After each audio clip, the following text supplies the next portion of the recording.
What's up, everyone? The Celtic Doom here. I certainly hope you guys are all well. I certainly hope that you guys are excited for your D&D this weekend, and I certainly hope you guys are excited for today's Unearthed Awesomeness, because I sure am. I'm sorry, I've been waiting for this for quite some time. Kind of sucks when you have to do it in increments, obviously, but what we have here is the Inquisitive Rogue. I love this one because it literally is, you know, the knife is your mind. You are sharp.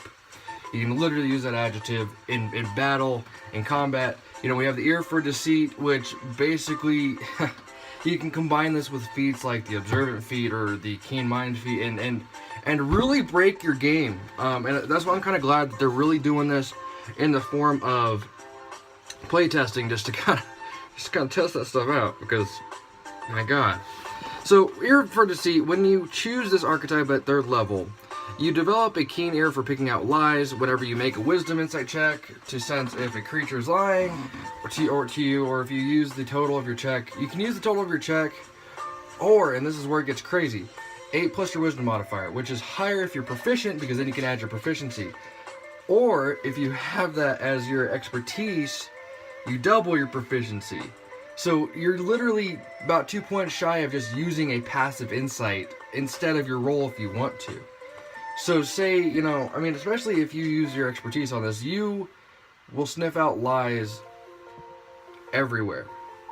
If there are lies, if there's deception, like, because my DM, Jason, I love you, my DM does a lot of political intrigue. Even our DM, James, does the same thing. There's a lot of political intrigue in our RP in our group, and it's really amazing because it really gives you that mental activity. You know, it gives you mental exercise. It's great. So this could possibly be a game-breaking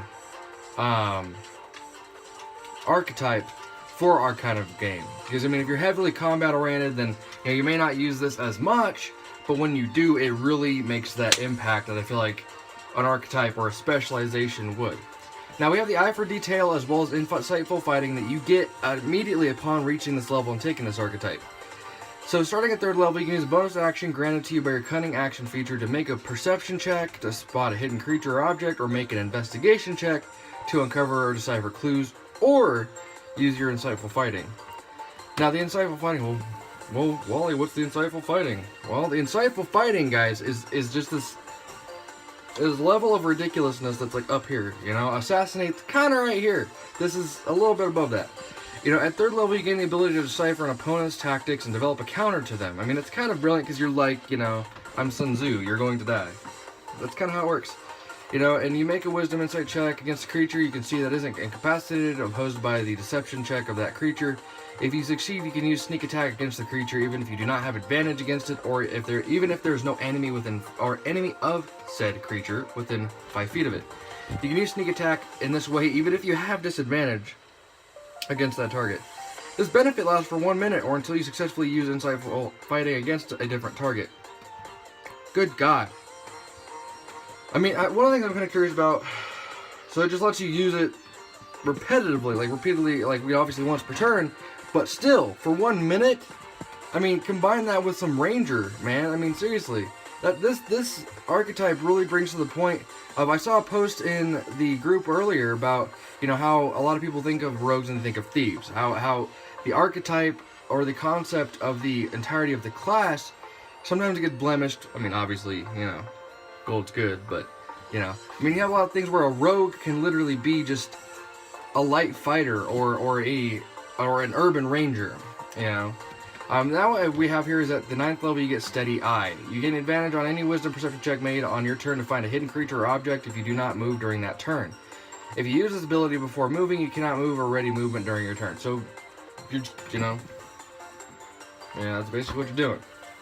You know, Unerring Eye, at 13th level, you gain the ability to detect magical deception. As an action, you can sense the presence within 30 feet of you of illusions, shape-changer creatures not in their true form, and other magic designed to deceive the senses.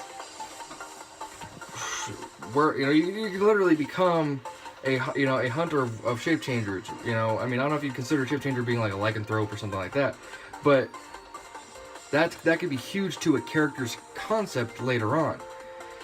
Though you determine that an effect is attempting to trick you, you gain no special insight into what is hidden or its true nature. So you can just look at it like, Huh, he's wearing red today. That's all you get.